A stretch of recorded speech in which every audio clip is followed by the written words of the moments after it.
russo que tem a ver com tal e tal lei, tem a ver com adoção infantil, um negócio extraordinário. Pessoal, para produção, eu não sei o que está acontecendo aqui, aparentemente é um comercial. Bom, estamos de volta. Bom, vamos lá. Rússia foi um boato. Agora, já sabem que é um boato, foi julgado como um boato. Tivemos aquela... Espera um pouco, pessoal, a gente parece que está tendo alguma instabilidade. Eu não estou recebendo o áudio. Bom, muito bem.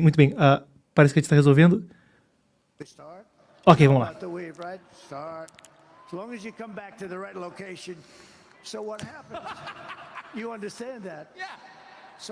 Então alguém disse,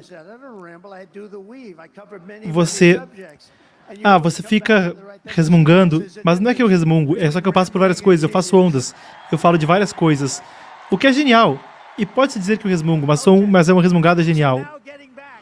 Então agora, voltando ao assunto, um cara chamado Don é um cara bom, ele não sabe nada sobre Rússia. Falam, tinha tantos chamados para a Rússia, tem essa chamada para a Rússia aqui. Mas então, Adam Schiff, um cara que é traiçoeiro para valer. Ele está numa reunião da inteligência e não era para ele estar tagarelando, mas onde quer que eu vá, a imprensa está. Porque acham que vão conseguir alguma coisa negativa sobre mim. Então o tal do Schiff vem e pense nisso, quão mal uma pessoa tem que ser. Eu tenho um filho e eu amo meu filho, eu amo todos os meus filhos, vocês amam seus filhos. Há algumas pessoas... Bom, quem não ama os filhos? Eu tenho meus filhos e eu amo meus filhos e ele é um cara bom. Sabem, o Eric, o Baron, eu amo meus filhos. Eu tenho filhos ótimos. Eu amo meu filho. E então o tal do Schiff, ele vem e ele fala, era ele e a corrupta Hillary e algumas outras pessoas. Eles inventaram esse boato. Então eles sabem que é um boato, eles sabem que não é real. Porque é uma história inventada, que eles inventaram. Sabe? Eles inventaram essa história, então eles sabem que a história é falsa, e ainda assim, ele sai de uma reunião de inteligência, vai até a imprensa que está esperando fora da coletiva, e ele diz algo no sentido de Donald Trump Jr., o filho do presidente dos Estados Unidos, irá para a cadeia, ele irá passar muitos anos na prisão pelo que ele fez à nossa nação. E pense no quão maligno você tem que ser. Ele acabou de dizer que um jovem inocente vai ir para a cadeia por uma história que é inventada, totalmente inventada. E ele disse que o meu filho, o filho do presidente, vai passar muitos anos na prisão. Eu olhei para o meu filho e eu disse, e aí, Don, como é que está tudo? Você está bem com isso aí? Ele disse, pai, sei lá do que eles estão falando. Ele disse, nem sei do que estão falando. E eu nem quero falar muito disso, porque eu não queria deixar eles nervosos. E ele disse, você não sabe nada de Rússia? E ele falou, pai, não tem nada, nem sei de que diabos estão falando. Então, no final das contas, o relatório Miller, uma coisa incrível aconteceu. Porque eu tinha 18 lunáticos de extrema esquerda e tinha um cara que não sabia onde diabos estava. Mas pensem nisso. Eu não tinha chance. Era uma corte arranjada, mas eu tinha um anjo naquele tribunal. Eu tinha alguém que não permitiu que eles fizessem o que alguns dos traíras que você conhece, você sabe quem eles são, fizessem o que fariam. Eu acho que eu conheço essa pessoa, uma pessoa de qualidade, que não deixou eles fazerem o que eles adorariam ter feito, que era me condenar apesar de eu ser totalmente inocente. Então, fomos inocentados completamente, exonerados das acusações. Mas pensa nisso. O Miller Report saiu e era uma absolvição completa. Mas aqui, esse é um cara que inventou uma história, tentou colocar meu filho na cadeia por anos, e ele sabia que a história era falsa. O quão maligna você tem que ser como pessoa fazer isso?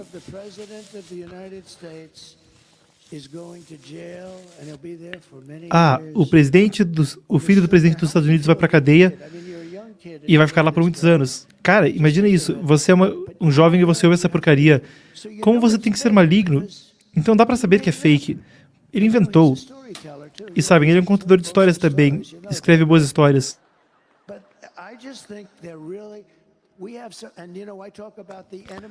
E sabem, eu falo de quem é o inimigo interno. E aí eles falam, como ele pode falar de um inimigo interno? Isso é uma ameaça à democracia. Bom, eles são uma ameaça à democracia. A coisa incrível é quando eles dizem, ele quer se tornar eleito e quer colocar as pessoas na cadeias. Que terrível. É o que estão tentando fazer comigo há 4 anos. Tucker falando. E bem, o seu filho Don tem 5 filhos pequenos, certo? Dá pra imaginar ameaçar um filho com 5 filhos com cadeia por um crime que ele não cometeu? Então você disse que um anjo te salvou. Como as suas visões a respeito de Deus mudou nos últimos 8 anos, em particular depois do tiro? Trump. Bom, eu sempre acreditei, mas eu não diria, sabe, tem um certo pastor, o Robert Jefferson. Robert Jefferson, eu não conhecia ele antes, Robert Jefferson do Texas. E ele disse, sabe, Trump pode não ser o melhor cristão de todos, mas ele é que vai nos levar para a Terra Prometida porque ele é o líder mais durão e o cara mais durão e ele vai conseguir fazer a gente seguir nesse atoleiro. Então agora eu tenho um apoio incrível evangélico cristão. Tenho mesmo, porque fiz um bom trabalho com eles. Então dizem, ele pode não saber da Bíblia tão bem quanto outras pessoas, mas ele também fez uma questão. Falou uma questão, sabe? Eles pegaram Ronald Reagan ao invés de Jimmy Carter e diziam, bom, ele não é tão religioso, mas ele é o cara que vai resolver o trabalho. Eu vou resolver o trabalho. Muitas coisas que têm a ver mesmo com salvar a religião. Porque essas pessoas querem... porque tem um pessoal aí que quer tirar a religião da jogada. Gente maluca. E eu disse, olha, nós temos a China, nós temos a Rússia, nós temos Kim Jong-un da Coreia do Norte, temos muita gente por aí. Mas se você tem um presidente inteligente, eu tinha uma relação excelente com o presidente Xi até o vírus da China aparecer, e aquilo foi demais. Mas nós teremos relações boas. Se você é um presidente americano que sabe lidar com pessoas, alguém que sabe o que está acontecendo, você vai estar bem. Mas sabe, temos um inimigo interno sim, temos pessoas muito malignas. E essas pessoas também são muito perigosas. Elas gostariam de derrubar nosso país. Elas queriam que o nosso país fosse algum país comunista ou fascista, de qualquer forma que eles puderem. E temos que ter cuidado com isso. Assim que eu falei um inimigo interno, eles todos disseram, ele está falando de um inimigo de dentro. Essas pessoas são doentes. Tucker, eu queria falar, objetivamente eu percebi que o segundo em que você saiu e o Biden entrou, passamos de ter qualquer revolta da Antifa, o que me faz perguntar, como a Antifa não é a milícia do Partido Democrata? Trump, sim, mas você teve muitas revoltas. E tem muitas pessoas se machucando de formas diferentes. Temos muita gente sendo machucadas de formas terríveis. Sabe, houve um período de tempo quando eles queriam derrubar as estátuas. E sabe, eles queriam que a estátua de Abraham Lincoln fosse derrubada imediatamente e algumas outras. E eu assinei um projeto de lei que já era discutido há muito tempo. Era a Lei de Estátuas de 1910, que diz que se você derrubar uma estátua, você não gosta dela, vai lá e derruba, você vai para a cadeia por 10 anos. Bom, nós pegamos uma estátua que não usávamos há muito tempo, pegamos ela e aqueles manifestantes estavam selvagens. E eu falei para eles, se alguém mexer nessas estátuas, se alguém mexer com a estátua de Andrew Jackson, bom, eu vi o que estava acontecendo, eu assinei aquela lei e eu tive uma coletiva de imprensa e eu disse, quem quer que encoste numa estátua, se você encostar nessa estátua, você vai para a cadeia por 10 anos, sem direito à fiança, sem saída antecipada.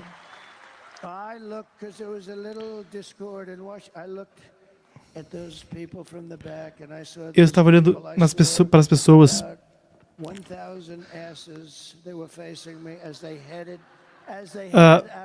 e eu vi milhares de bundas olhando para mim, porque todas elas deram as costas e estavam saindo da cidade depois que eu falei disso das estátuas. E aí, até 2 meses atrás, houve revoltas terríveis em Washington, D.C., onde pegaram tinta em spray e passaram em patrimônio público e queimaram bandeiras americanas. E eu gostaria de ver qualquer um que queima a bandeira americana. Quando você estiver na cadeia, eu gostaria de ver você na cadeia. E eu realmente acredito nisso. Você falou de inimigo interno. Está muito claro. Bom, não é só claro, é um fato que a CIA e o FBI, que absolutamente não tem permissão legal de ter qualquer influência na política americana, porque isso é o fim da democracia, ambas agências e muitas outras agências de inteligência trabalharam contra você pelo lado do Partido Democrata no minuto em que você foi eleito em 2016. E eles ainda estão fazendo isso, eles estão trabalhando contra você agora. O que você vai fazer a respeito disso? Trump. Então, uma coisa que eu aprendi em Washington é que tudo se trata de pessoas. Você tem que ter as pessoas certas. Então, quando eu for eleito,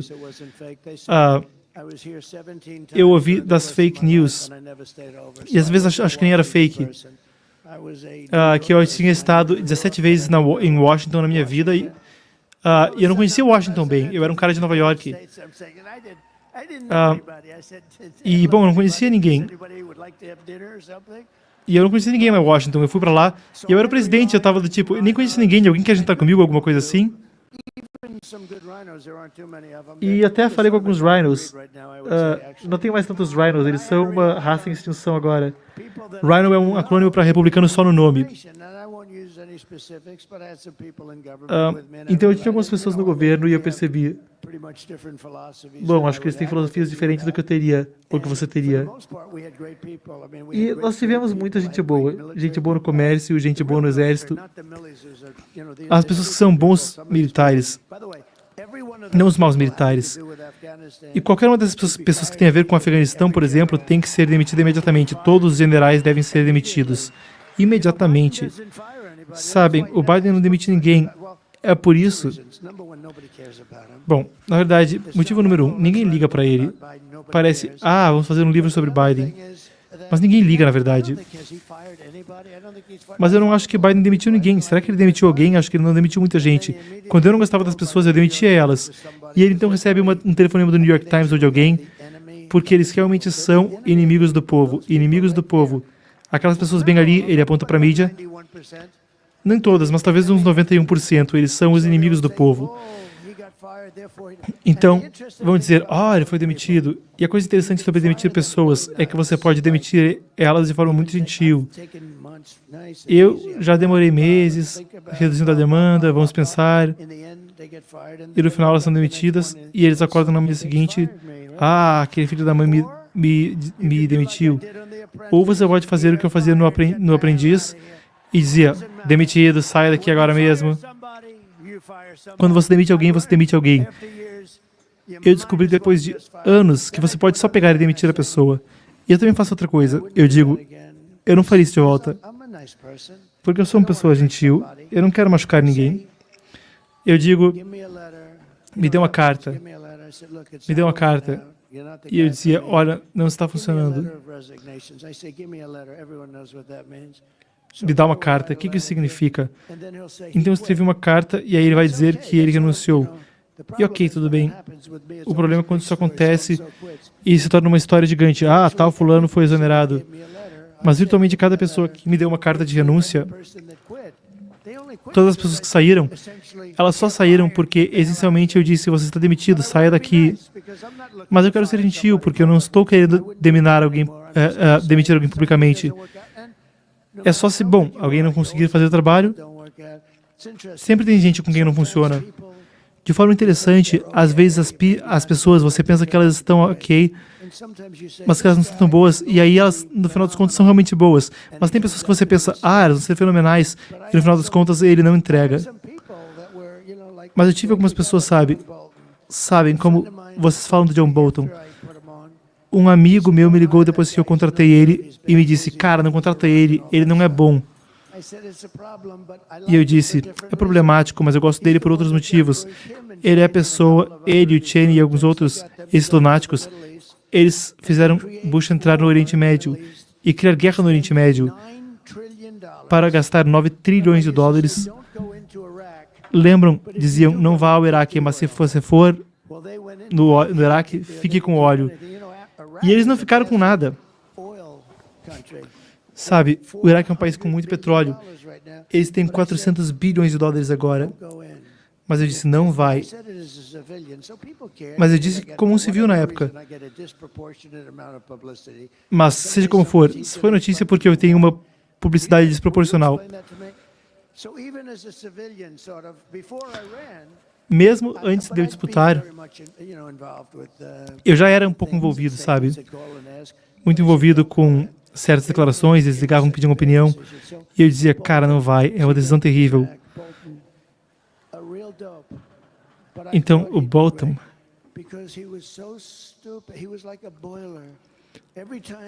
eu achei que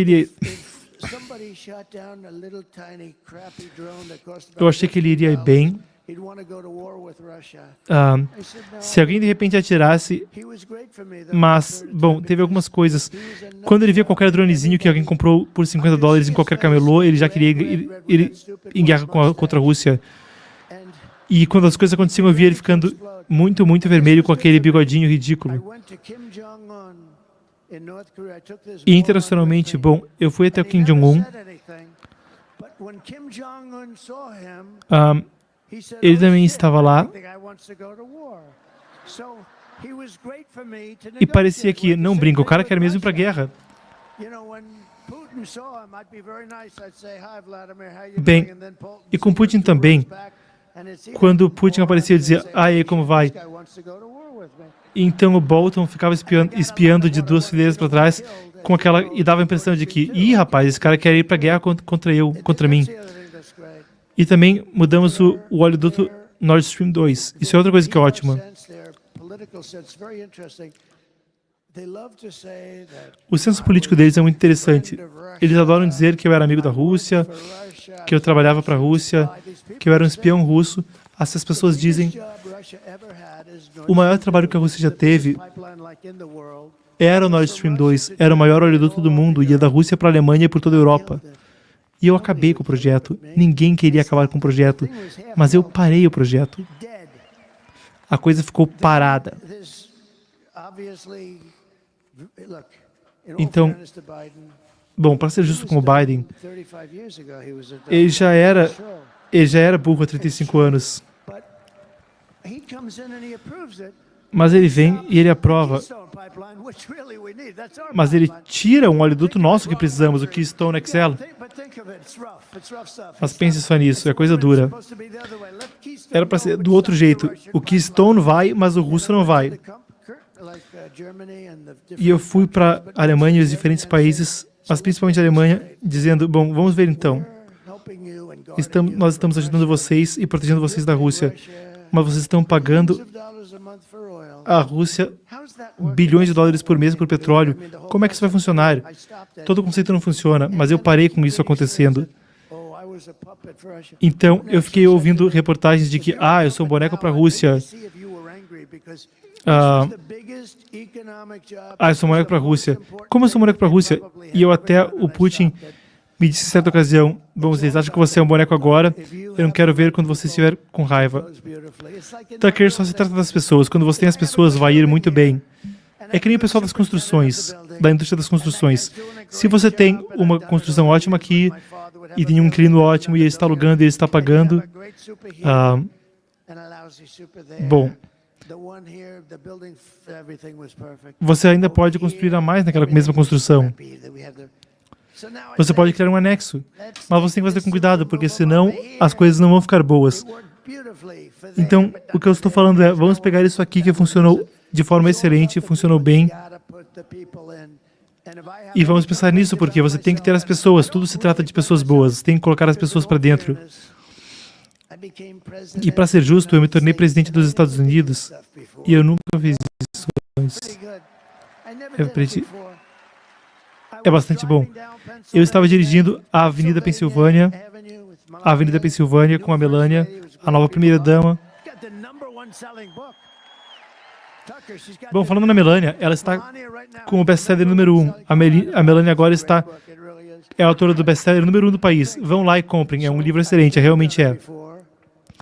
E eu nunca tinha feito isso antes.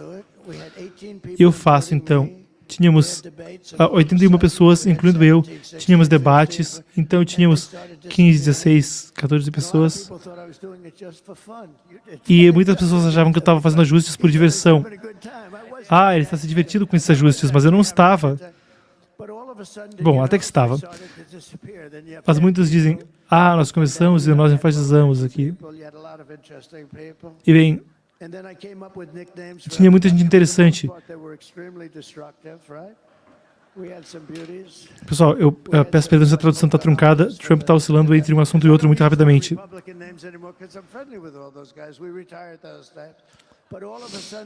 Então, de repente, eles começam.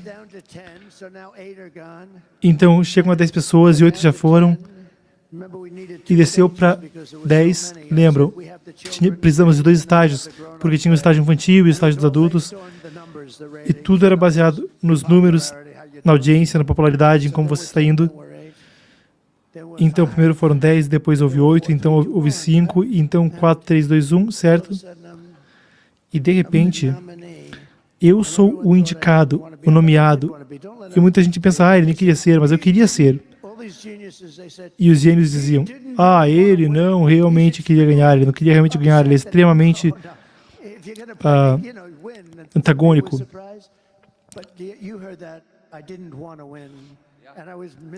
Mas você ouviu, era como se eu não quisesse ganhar, então eu fiquei devastado porque eu ganhei. Mas isso é uma história falsa, não é bem assim. É a tal da desinformação. É uma palavra que agora está na moda, todo mundo começa a usar e eu parei de usar. Mas eu acabei sendo a pessoa nomeada. Então eu olho para o outro lado.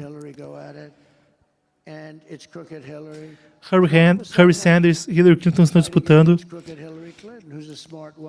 E de repente eu contra a corrupta Hillary Clinton, que é uma mulher inteligente.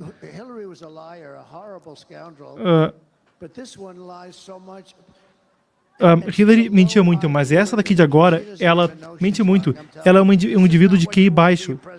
Dá pra ver que ela está mentindo. Não é isso que você quer no presidente.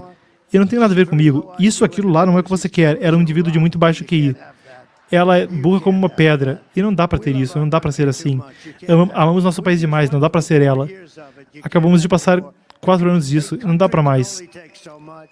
Um país só pode suportar tanto.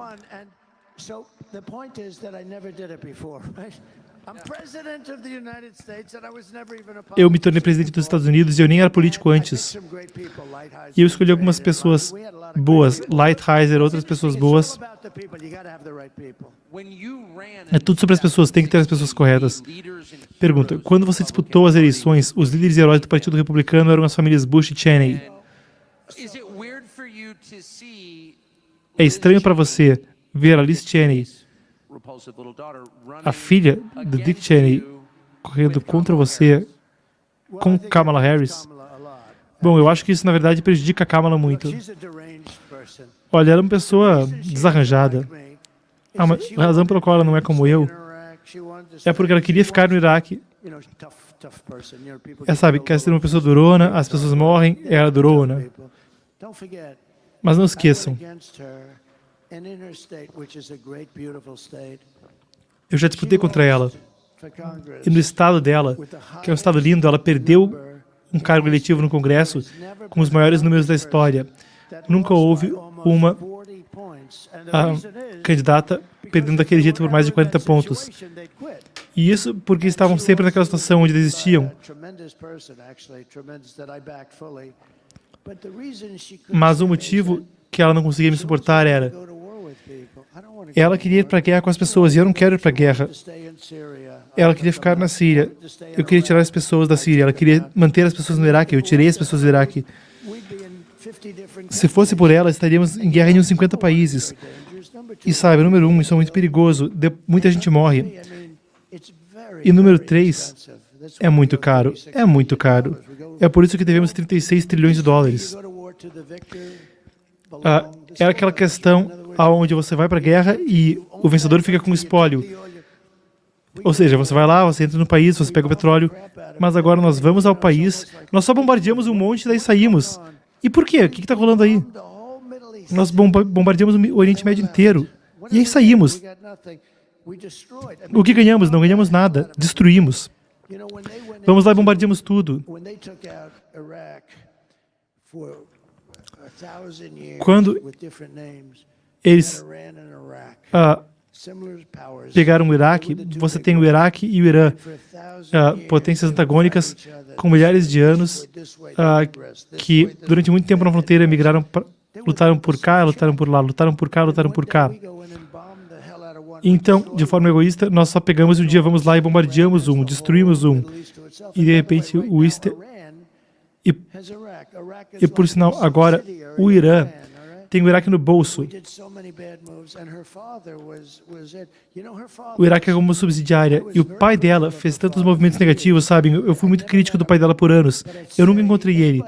Eles que refere a Liz Cheney, o pai dela é o Dick Cheney, que trabalhou na defesa e nas relações exteriores dos Estados Unidos. Mas, voltando ao Trump, dizem que ele convenceu o Bush.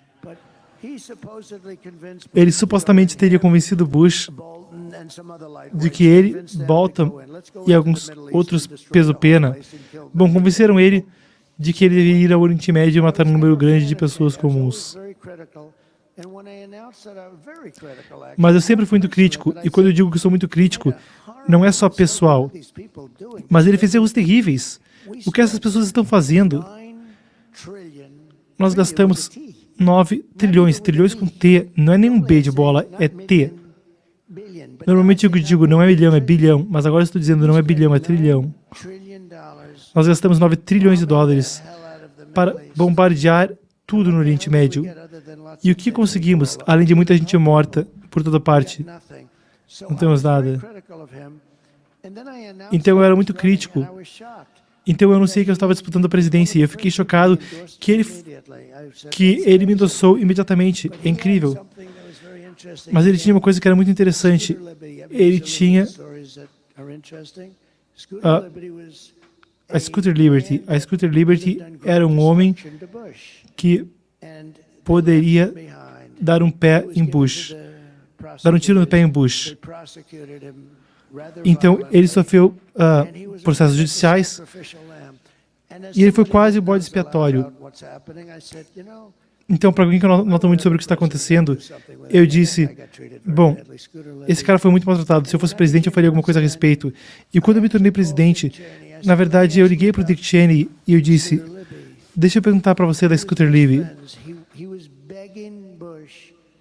Eles eram melhores amigos. Eles estavam implorando para Bush dar para Scooter Libby um cargo, mas Bush não teve a coragem.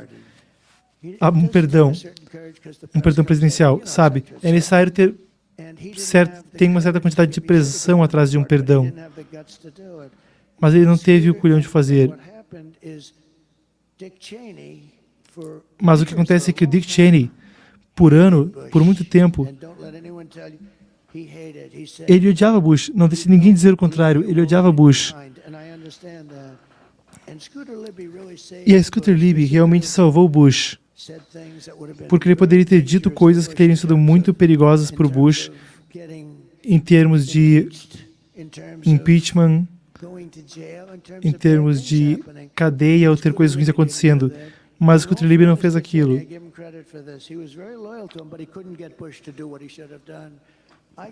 E Dick Cheney era muito leal a ele, mas não conseguiu fazer Bush fazer o que deveria ser feito. Mas quando eu cheguei no cargo, eu fiz o que deveria ser feito.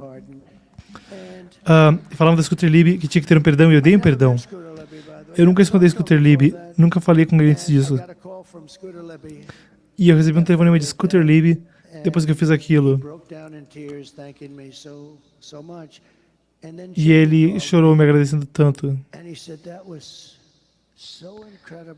E ele me ligou e disse, isso é tão incrível o que você disse pelo Scooter Libby.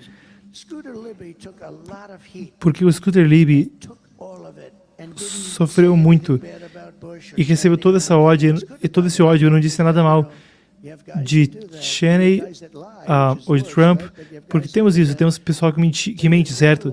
Mas ele era muito loyal a eles. E ele sofreu imensamente. Dick Cheney me chamou e disse: é uma das coisas mais legais que já havia acontecido para os progressos, para os seguidores. Mas eu falei com ele e ele foi tratado de forma injusta. Eu ouvi por anos que Bush não deveria ter dado esse perdão. Mas tudo que ele fez foi uma coisa que outra pessoa já deveria ter feito.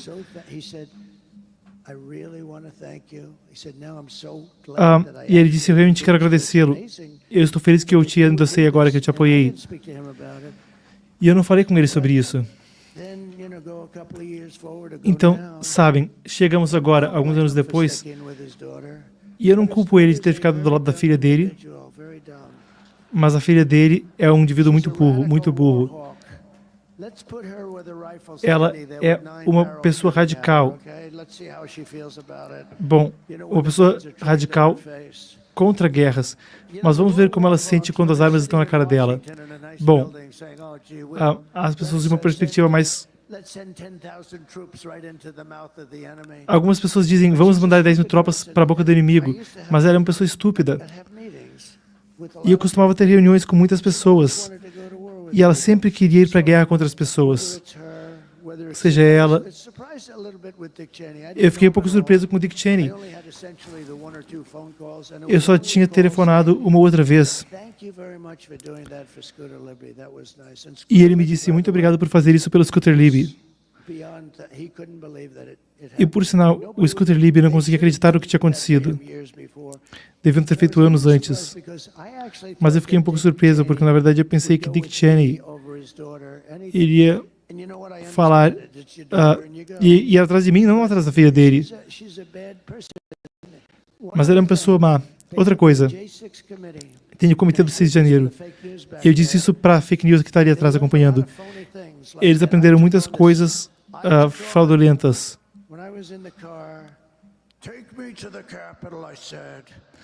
Por exemplo, como se quando eu estivesse no carro eu tivesse dito: me levem para o Capitólio. Diz uma moça jovem. E aí teríamos respondido: sim, vamos fazer isso. E então depois tem dois caras muito durões, caras do serviço secreto. Um era tipo um campeão de karatê, outro era um levantador de peso. E ela disse: nada a ver. Perdão, pessoal. Estamos tentando identificar aqui.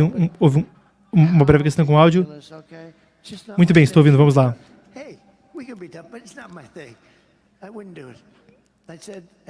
Eu disse: bem, na verdade, podemos ir para a capital, podemos ir para o Capitólio. Isso foi antes de haver qualquer problema, porque havia tanta gente. E sabem, nós tínhamos mais pessoas do que eu jamais vi no elipse lá. E um pequeno grupo foi até o Capitólio. E eles disseram: senhor, ela disse que eu estava agarrando alguém no pescoço e sendo refutado.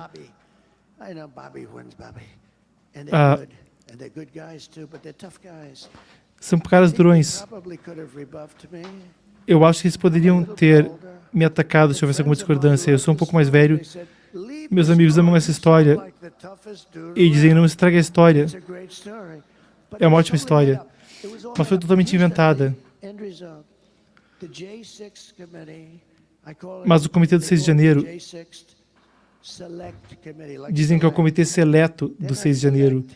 Mas eles não são seletos, eles são uma escória. Eles são todos só um monte de trambiqueiros políticos. Mas descobriram que todas as coisas não eram mentira. Descobriram que a história dela era mentira. Os dois caras, o depoimento dos dois caras, disseram que era ridículo, e é ridículo. Dá para imaginar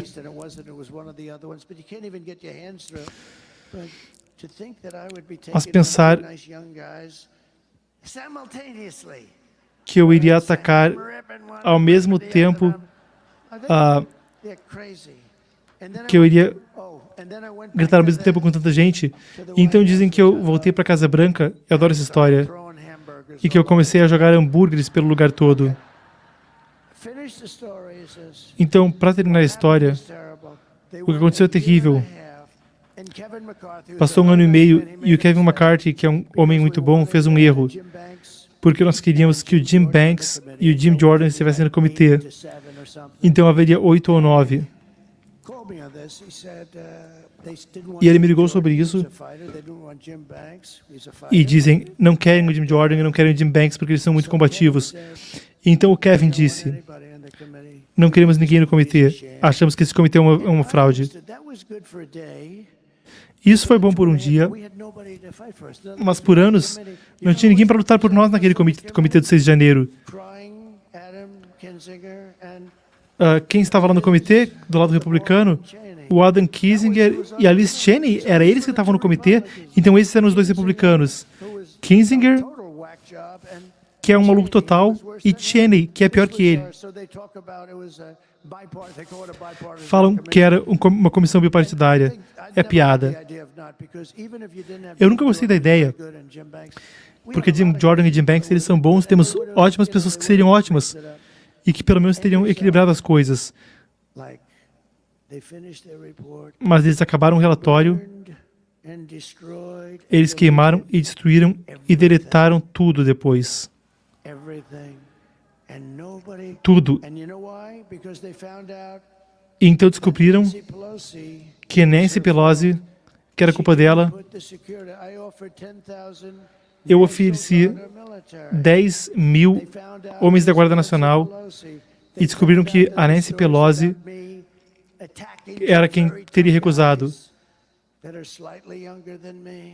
A história sobre eu ter atacado alguns caras que eram mais jovens que eu. Descobriram que não era verdade. Descobriram que muita dessa informação não era verdade.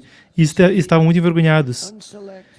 De repente, um comitê que não é seleto, eu digo que é um comitê não seleto, eu acho que é um comitê que é um bom nome. Eu chamo de comitê não seleto de trambiqueiros políticos. E pensem nisso, fim da história. Eles deletaram e destruíram todas as evidências e todos os documentos. Não tem nada. E o motivo pelo qual fizeram é porque eram culpados pra caramba. É o maior acobertamento e a mídia das fake news por aí não vai dar imprensa para isso. Eu acho que eles nunca, jamais sequer fizeram uma história sobre isso. Nós queremos essa informação. Ah, não tem informação. Foi destruída. Tudo foi destruído. Nós temos um governo muito corrupto, lembrem disso. E nós vamos resolver isso. E nós vamos tornar ele bom de novo.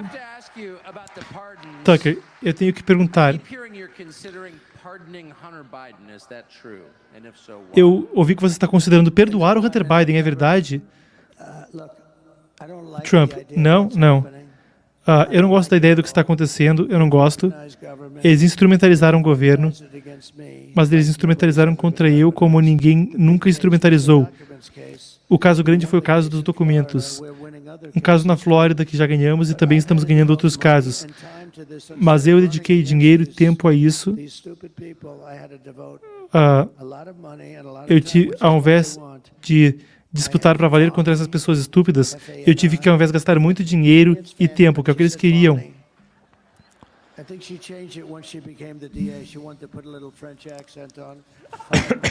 Estava fazendo algumas piadas com gírias sobre a Procuradoria-Geral da República dos Estados Unidos. Então, era uma procuradora que foi contratada por $1 milhão por sua expertise, ou o que quer que seja. Então, essa pessoa ia velejar, tinha viagens 6 vezes por ano. E então, o investigador e ele e ela, e eles faziam viagens juntas. Eles controlam o escritório da Procuradoria de Manhattan. Eles têm aquele cara lá, no escritório da Procuradoria de Manhattan.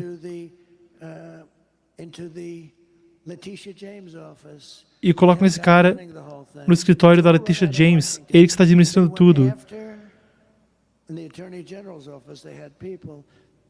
Tinham gente no escritório da Procuradoria-Geral e foram contra seus oponentes políticos. Isso nunca aconteceu nessa magnitude. Nunca aconteceu nessa magnitude nesse país. Acontece em Repúblicas das Bananas. Acontece muito. que acontece em países de terceiro mundo, mas nunca aconteceu aqui. Eles foram contra seus oponentes políticos. Então é difícil acreditar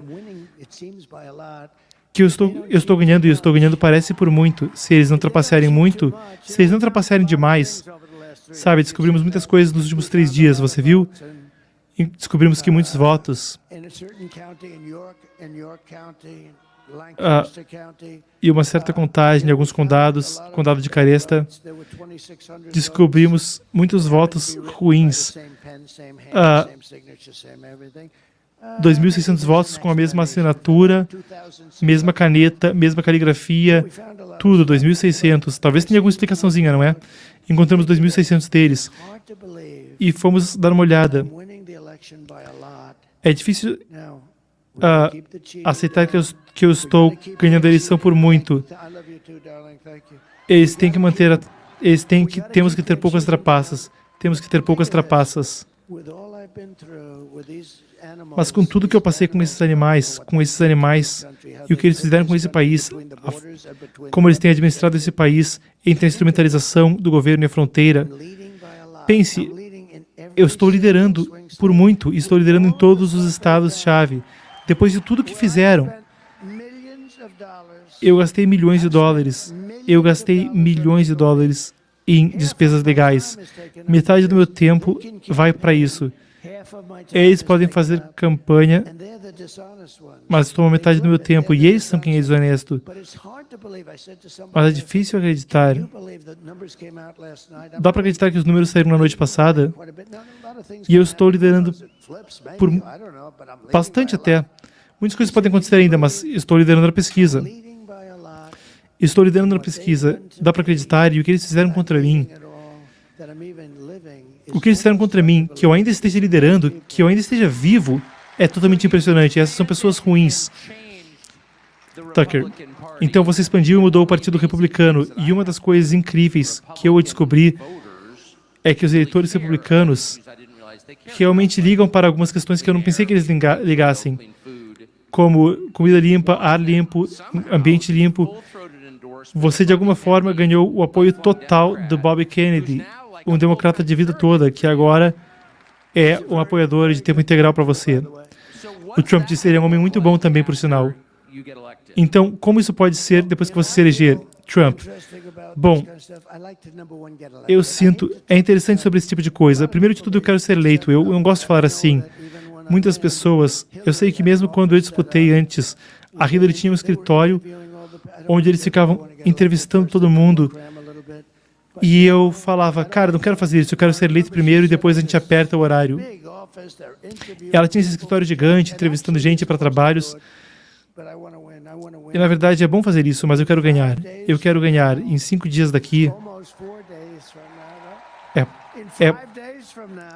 Daqui a 5 dias, quando nós tivermos uma vitória, nós vamos ter a maior vitória. Vai ser uma grande diferença entre agora e 2016.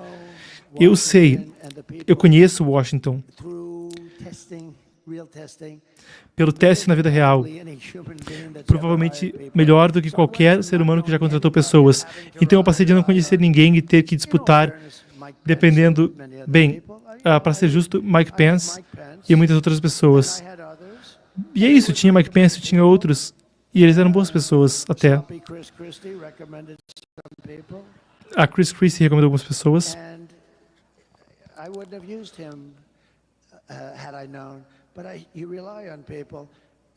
Você depende de pessoas. E eu não gosto de falar sobre isso, de certa forma, porque nós tínhamos principalmente pessoas boas. Tínhamos a melhor economia da história do nosso país. Nós reconstruímos todas as forças armadas dos Estados Unidos, derrotamos o Estado Islâmico e não tínhamos guerras. Nós cortamos mais regulações do que qualquer pessoa na história do país por 5 vezes. E tínhamos a melhor economia da história do nosso país. Eu recebi milhões e milhões de dólares de impostos da China. Tínhamos um governo de extremo sucesso, tínhamos independência energética, não precisávamos de depender de ninguém. Tínhamos tanto petróleo que nem sabíamos o que fazer com ele. E agora, dê só uma olhada, 4 anos atrás, nós tínhamos independência energética. Pensem nisso. E agora nós estamos pegando tártaro da Venezuela. Sabe, eles não têm petróleo mesmo, eles têm tártaro. Você tem que esquentar um monte. Custa mais esquentar do que vender. Estamos indo atrás da Venezuela. A Venezuela era como o inimigo. Eles adiantaram o plano dele, mas deram bilhões de dólares para ele. E disseram, ok, ele vai comprar um plano muito melhor com o dinheiro que deram para ele, certo? Mas nós vamos atrás da Venezuela por petróleo. Tínhamos independência energética, tínhamos mais ouro líquido, isso é petróleo e gás, abaixo de nossos pés do que a Arábia Saudita e a Rússia. E nós não íamos ser só independentes energeticamente, mas em 6 meses nós seríamos dominantes na energia. Começamos no número 4. E quando eu saí, 4 anos depois, nós éramos número 1. Nós tínhamos números melhores que a Rússia e a Arábia Saudita. Pensem nisso. Nós vamos ser o triplo do tamanho. Nós vamos dar para a Europa, vamos dar para a Ásia. Vamos fazer uma fortuna, mas então houve uma questãozinha com a eleição, onde eu ganhei mais votos do que qualquer presidente no cargo na história do nosso país. Vocês sabem disso. Mais do que qualquer presidente que estivesse no cargo. A única pessoa que supostamente conseguiu mais votos, e eu não acreditaria, é o sonolento Joe Biden, que saiu do nada do porão. As pessoas não tinham interesse nesse cara. Então, de toda forma, muitas coisas aconteceram. Mas nós tínhamos uma coisa acontecendo que ninguém tinha. Nós tínhamos um governo com sucesso inacreditável. Eu também coloquei algumas pessoas para cargos que, olhando para trás, eu não colocaria. Mas eu me voltei a algumas pessoas para recomendações, mas agora eu conheço todo mundo. Sei quem é esperto, sei quem é fraco, sei quem é forte. Eu acho que conheço. Eu conheço todo mundo, eu acho. E eu tenho pessoas que eu acho que vão ser as pessoas certas. Mas, isso dito, às vezes você escolhe alguém e essa pessoa te desaponta. Acontece.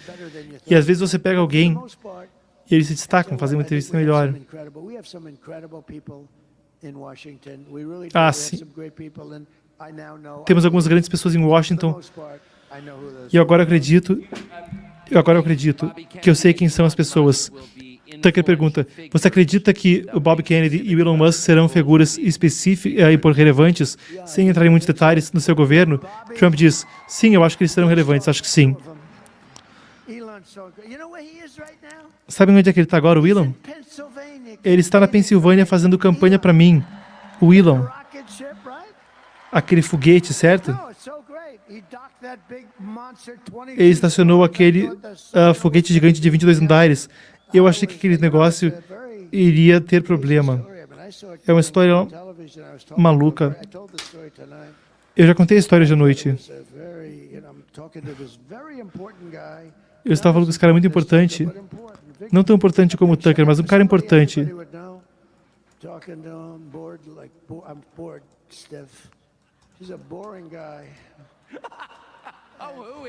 Trump faz algumas piadas sobre alguém que ele não vai nomear. Mas ele diz, estou falando com esse cara muito importante e tem uma televisão sem som, a coisa toda era muito chata. Então eu vejo essa coisa monstruosa descendo, eu vejo fogo por tudo, eu vejo fogo à direita, à esquerda, à torto e à direito, e eu estou dizendo, ei, você pode segurar um instante? Sim, eu só quero ver um negócio.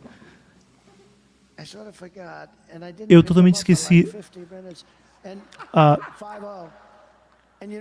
E eu fiquei fora da linha por algum tempo.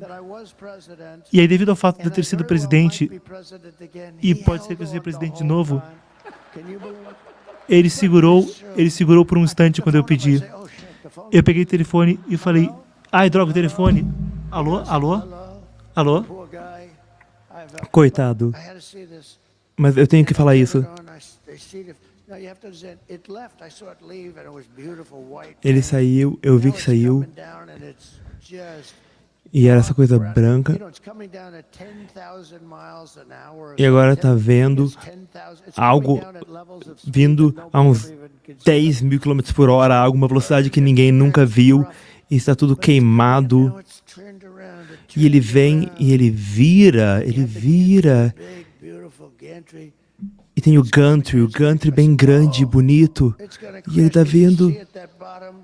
E você sabe que ele vai encostar essa seção aqui, vai encostar e... E eu venho, vai lá. E eu não sabia, na verdade, eu não sabia se eu estiver vendo um filme de ficção científica ou se era um noticiário, eu não sabia a diferença. Mas eu vejo ele vindo e, de repente, está entrando naquele aço, aquele grande gantry de aço, uma altura de 20 andares, e vai bater, e está descendo, e tem mais uma seção, e está vindo. E, de repente, pá! Fogo, chamas, tudo sai saindo, tudo vem da parte de baixo e vai empurrando bem ali, e depois ele desce, e eu estou falando, quer dizer, isso não é a coisa mais legal que você já viu? É a coisa mais legal que você já viu? E você acha que eu não quero um cara assim trabalhando pra gente? E a gente tem que valorizar as pessoas brilhantes e tratar eles bem. Temos que valorizar as pessoas brilhantes. Não temos muitas delas. Ninguém tem. Então, o Elon, vou falar primeiro do Elon. O Elon quer... Não, eu estou me divertindo muito aqui. Você está se divertindo? A plateia vai à loucura. Ele não é um ótimo entrevistador. Ele faz uma perguntinha e eu falo por 20 minutos. E eu vou falar que ele é melhor que Larry King. E o Tucker fala que trabalho é fácil. Não é, ele é ótimo no que ele faz. Tem pouca gente assim por aí, vou te falar. Então, com o Elon, aqui está a teoria. E ele está certo. E é um desperdício e uma fraude inacreditável. Eu economizei muito mais que $1 bilhão quando eu entrei na Casa Branca uma vez. E quando falei que eu não ia pagar tanto assim pelo Air Force One, o jato presidencial. E acabaram baixando o preço. Demorou só umas semanas. Eu não disse que eu não ia comprar. Mas num avião dá para economizar bem mais que $1 bilhão. E tem milhares de coisas assim. E muitas, e às vezes muito mais. Estão fazendo um porta-aviões. Mas chegou $20 bilhões por um barco, 20 bilhões. E isso não se sustenta, porque eles vão usar aquelas catapultas que atiram o avião e que soltam vapor. Decidiram que vai ser tudo elétrico. Por sinal, eu vou revogar esse mandato de carros elétricos no primeiro dia. Tem que ter o elétrico, mas tem que ter a gasolina. Isso vai ir embora no primeiro dia. Muita coisa vai embora no primeiro dia. Vocês vão ficar com a cabeça zonza quando vocês virem o que eu vou fazer. O que eu gosto do Elon, sabe? O Elon é um cara muito legal.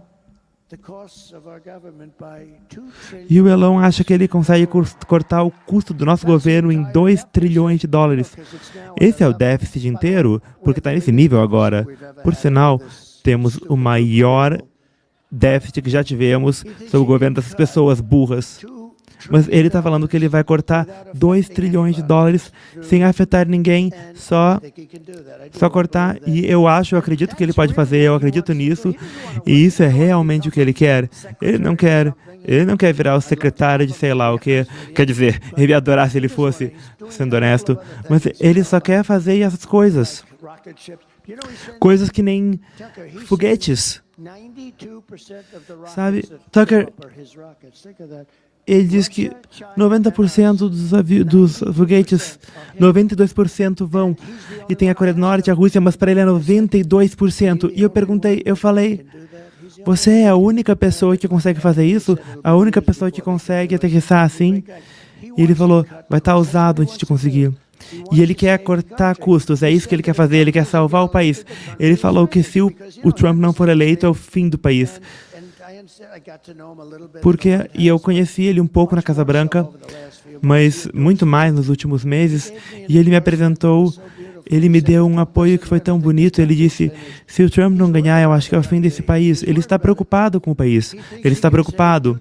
Ele acha que ele pode salvar $2 trilhões, e nesse caso não vai mais ter déficit.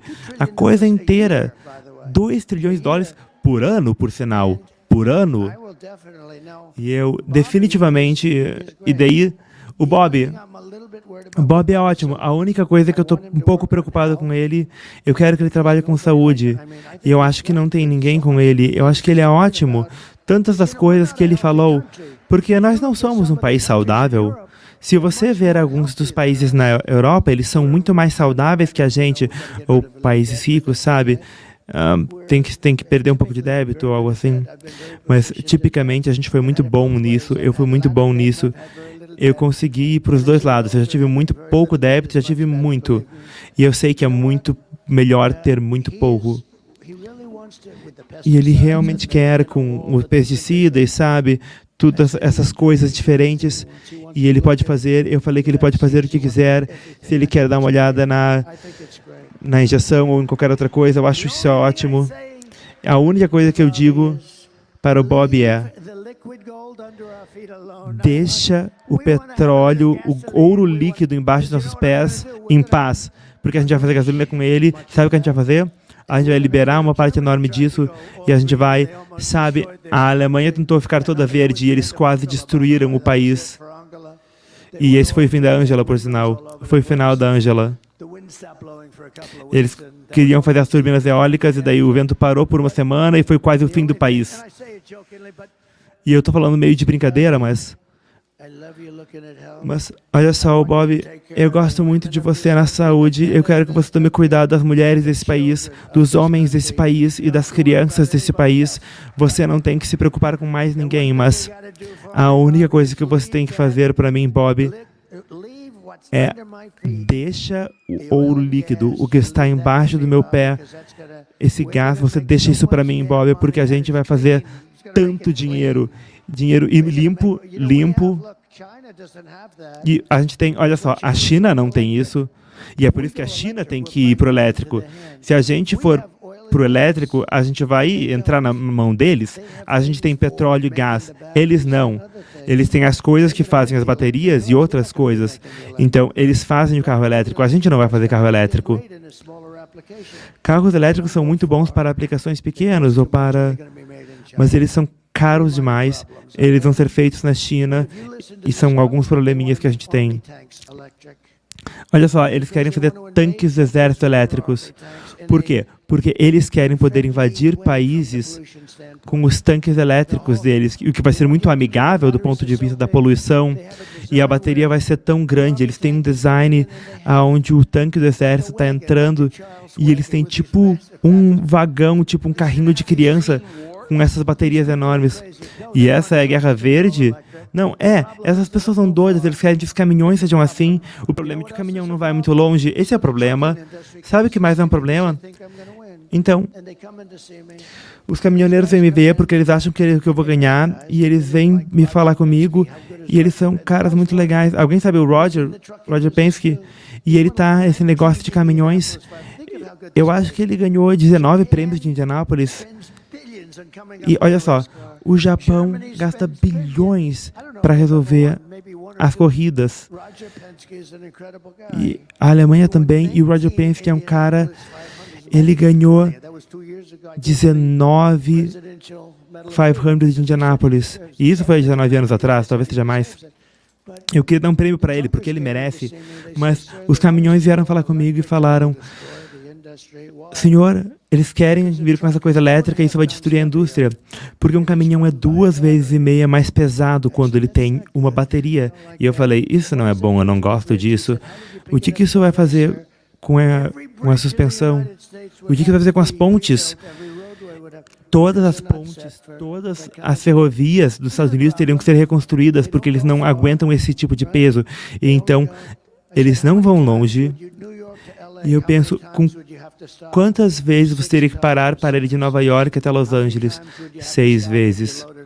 E quantas vezes você teria que parar se você abastecesse com diesel? A gente não pararia e poderia voltar um pouco. E eu falei, isso é um problema. Então, eles têm muitos problemas. E o problema, a bateria é muito maior que os tanques de diesel. Então, seria uma parte enorme da carga. E eu perguntei, vocês explicaram isso para o governo? E ele falou sim. E o que o governo disse? Não estou nem aí, quero que seja tudo elétrico. E então é insustentável, mas o governo está empurrando isso. E então a gente tem que trazer o senso comum de volta para o país. Temos que ter fronteiras, temos que ter eleições justas, sabe? Não deveríamos estar perguntados com a Kamala roubando na Pensilvânia e o que eles vão fazer. A gente deveria ter eleições justas, eleições de um dia só, com só urnas de papel, tudo com identidade e estava resolvido. Tucker fala, bom, então eu sei que você está... O seu horário está bem cheio. Eu sei que você está trabalhando desde as 6 da manhã, nem sei que horas são, mas essa é a minha última pergunta para você. Depois de quase 10 anos fazendo isso, andando pelo país inteiro, falando com um público muito grande, quase uma década, falta 4 dias. 4 dias. Você está triste? Como é que você se sente? Então, sabe, a gente tem esses comícios e é legal ter um presidente que não precisa de um teleprompter, não é? O público aplaude. Porque não dá para ter comício de sucesso se você está lendo... Todo mundo ia entender. Mas a gente tem ótimos comícios. Olha só essa multidão aqui. Vários estão aqui pelo Tucker, principalmente pelo Tucker. Mas olha só a multidão que você tem aqui. Isso não é normal. E olha só, isso aqui não é uma situação normal. Que horas são? E você volta... Essa construção é enorme, nem sei quantas pessoas tem, e tem mais um monte lá fora, nem sei quantas, milhares de pessoas. Então, eu estava em um comício alguns dias atrás e eu falei algo que eu nunca disse. Eu disse, sabe, eu estou fazendo isso há 9 anos. E vocês estão fazendo isso comigo. Esse é um dos grandes momentos na história, de longe. Porque nós vamos fazer os Estados Unidos grande outra vez. Quando eu vou ser legal com ele. Quando o nosso presidente, bocejo, quando o nosso presidente meio... olha só como ele foi no debate. Nunca deviam ter tirado aquilo dele. Olha como ele foi. Foi brilhante. Então... Mas eles sabiam isso há um tempão. Ela também sabia disso. E o nosso país está em perigo. A gente está lidando com Kim Jong-un, com pessoas muito... A gente está lidando, por sinal, com pessoas inacreditavelmente espertas e resilientes e astutas que estão nos seus melhores momentos. E a gente está lidando com pessoas que não são muito espertas, que nunca foram, ela nunca foi. Ela não era esperta e ele definitivamente não era esperto. E estamos lidando com outras pessoas que estão absolutamente em seu ápice. E isso é muito perigoso. Isso não deveria ter sido feito, mas eu estava falando e eu falei, estamos fazendo isso juntos há 9 anos, sabe? Estamos fazendo com essas pessoas e amamos essas pessoas e tinha um mar de vermelho com um chapéu vermelho e eu falei, estamos fazendo isso juntos há 9 anos, porque sabe, um ano antes de eu começar, antes da gente ganhar, foi quase um ano e, sabe, é triste, de certa forma, porque nunca tiveram comícios assim. Ela falou durante o debate, seus comícios não são muito cheios e as pessoas vão embora. Não, eles não vão embora. E os lugares estão cheios, a gente não consegue lugares grandes o suficiente. O público aplaude. E daí eu disse, não, sabe? Os comícios são os maiores da história. É que nem é agora, olha só, isso aqui é um comício. A gente nunca tem assentos vazios e ninguém sai mais cedo. E sabe, se eu visse pessoas indo embora, sabe o que eu faria? Eu faria, pessoal, a gente vai fazer a América Grande de volta, e eu iria embora. Mas eu não tenho que fazer isso, a gente não tem que fazer, ninguém sai. É uma festa de amor, nunca aconteceu antes. Isso nunca aconteceu antes. Ele é um grande fã do Ronald Reagan, então, se o Ronald Reagan, digamos que ele foi para o New Mexico, como eu fui hoje, provavelmente 25 mil pessoas num aeroporto, cedo de manhã, e a gente teve plateias enormes, olha só. Tivemos 107 mil pessoas em Nova Jersey, 103 pessoas há algumas semanas atrás, 114 mil pessoas na Califórnia, um mês atrás, certo? 114. E o dono disse que a pessoa que tinha, o dono do território, ele disse, você atrai um público maior que essa galera que fica tocando guitarra por aí, e eu nem tenho guitarra. Mas isso foi uma festa de amor. E eu falei, sabe, estamos fazendo isso há 9 anos. E eu nunca pensei nisso. E nunca vai acontecer de novo. E em 4 anos, alguém vai estar concorrendo. Talvez seja o JD, talvez seja o... E, para sinal, ele está fazendo um ótimo trabalho, JD. Tem muita competição. Mas quando tem um comício, vai ter 250 ou 300 pessoas. Se Ronald Reagan voltasse dos mortos no pico da sua popularidade, se ele fosse à Califórnia fazer um comício, teria 250, 300 pessoas de algum salão em algum lugar. Nós temos 50, 60, 70, 80, 100 mil pessoas. E, honestamente, eu não tenho a menor ideia de que horas são, porque eu estou fazendo o dia inteiro, mas eu sei que esse não é o horário nobre para fazer isso. E eu olho aqui e não tem nenhum assento vazio. E por sinal, e por qualquer motivo, eu não sei, não consigo explicar, nunca vai acontecer de novo. Nunca vai acontecer de novo. E vai ter alguém concorrendo, alguém em campanha, na próxima vez, e vai vir aqui e vai ter 200, 300 pessoas. E estavam falando, a gente conferiu por 25 pessoas, por 25 anos. Se tivesse 200, 300 pessoas, a gente estava feliz. E você tem 30, 40, 50. Na Carolina do Sul, a gente tinha 80 mil, 68 mil no Alabama. É um fenômeno incrível. E eu não estou me gabando, eu não estou me dando crédito para mim, eu estou dando para você. Vocês estão cansados de ser o país estúpido. Viramos um país estúpido, comandado por pessoas estúpidas. E vocês estão cansados. Então, eu disse para mim mesmo no outro dia, Tucker, é triste, eu estava falando para as pessoas, porque nunca vai acontecer de novo, isso nunca vai acontecer de novo. Não ligo, eu só não acredito. Não vai acontecer em qualquer outro país. Quando Biden subiu e tinha com aquela roupa, ele parecia tão burro. E ele falou, a gente vai parar o MAGA, a gente vai parar o MAGA. Ele parecia tão bobo. A gente vai parar o MAGA. Por que o MAGA? MAGA significa faça a América grande de novo. É isso que MAGA significa. Então, pela primeira vez, eu nunca disse isso para ninguém, nunca pensei nisso, mas pela primeira vez, era algo onde, talvez 8, 9 ou 10 dias atrás, ele disse, em 10 dias, isso nunca vai acontecer, porque eu não vou fazer campanha de novo. E vocês vão perder interesse, a gente vai se encontrar de outras formas, na forma de concentrar nosso país, e vamos nos encontrar, mas isso vai ser diferente de fazer comícios. E sabe, coisas que fazemos durante as eleições, nunca vai ser o que fizemos juntos, a gente vai ganhar. Primeiro, a gente tem que ganhar.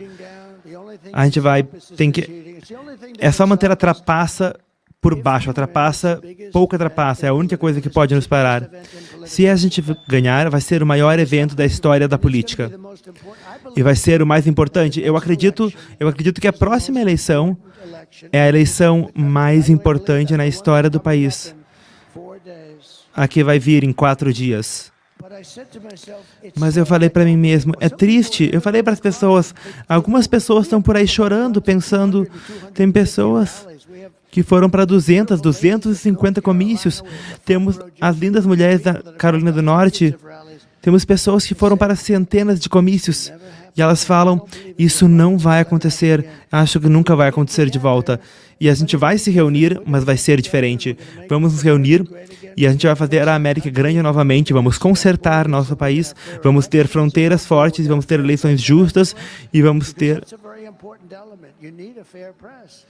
E vamos ter uma imprensa justa, esse é um elemento muito importante, uma imprensa justa, porque tem a imprensa, você dá uma história e eles sabem exatamente o que aconteceu e eles escrevem o contrário, eles escrevem para te machucar, é difícil de acreditar e isso é outra coisa, você pensa, por que eles fazem isso? É tão ruim e eles perderam tanta credibilidade, sabe?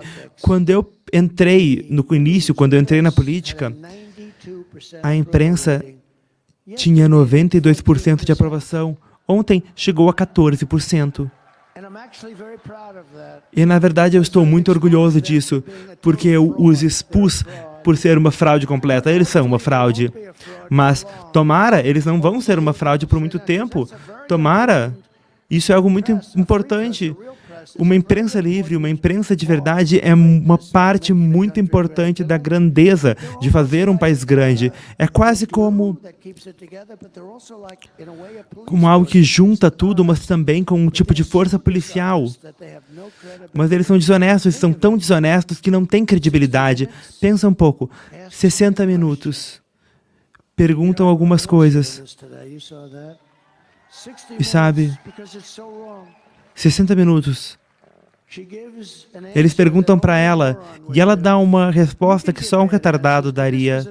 Você pode dar respostas ruins, mas essa era uma resposta, uma pessoa que não era esperta, uma pessoa que pegou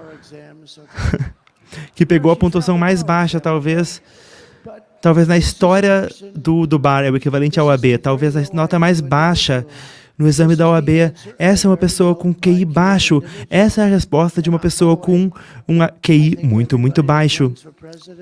E eu acho que todo mundo que concorre a presidente ou vice-presidente deveria fazer testes cognitivos, deveria ter testes cognitivos.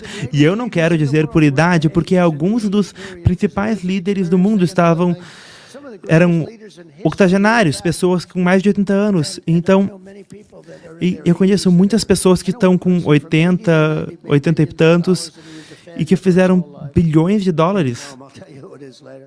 E sabe, eu falo mais sobre isso depois. Mas pessoas que tinham sido um fracasso a vida inteira e depois ficaram ricos, mas eu digo para mim mesmo, e eu digo que, de certa forma, toda essa coisa enorme que construímos nunca vai acontecer de novo. Mas o que vai acontecer de novo é que vamos dar uma guinada nesse país, vamos fazer ele grande e vamos ter muito orgulho de nós mesmos, porque temos que salvar nosso país. Nosso país está apodrecendo e somos uma nação em fracasso, somos uma nação em declínio, somos uma nação em declínio muito, muito sério. E olha só o que essas pessoas estúpidas fizeram. Elas permitiram que a Rússia, a China, o Irã, a Coreia do Norte e outros se juntassem em um grupo. Isso não dá para pensar nisso. Quando eu era um cara jovem, eu sempre gostei muito desse conceito de história e todas as coisas que podem acontecer. A única coisa... Eu tinha um professor... Era uma escola de finanças, mas a gente tinha aulas de história. Eu tinha um professor que disse: a coisa que você nunca quer que aconteça é que a Rússia e a China se unam.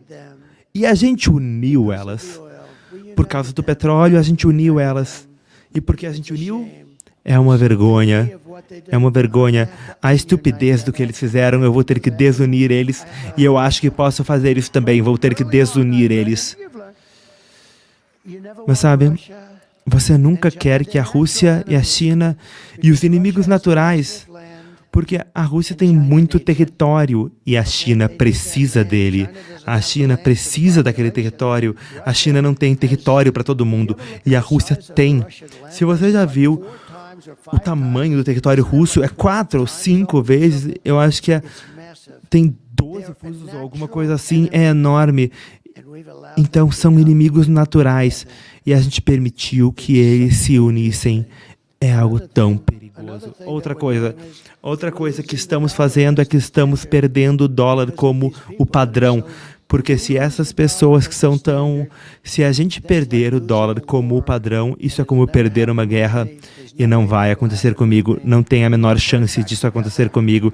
A gente vai A gente vai colocar as coisas no trilho. Isso é como perder uma guerra. Então a gente vai nos unir e a gente vai colocar as coisas no trilho e a gente vai se reunir e eu acho que vai ser um tempo muito feliz e vamos consertar nosso país e vamos fazer ele novamente o melhor país do mundo e todo mundo vai ter muito orgulho desses comícios que nós tivemos e eu quero só agradar vocês por estarem aqui tão tarde da noite. Eu tô fazendo isso o dia inteiro e esse cara aqui é incrível.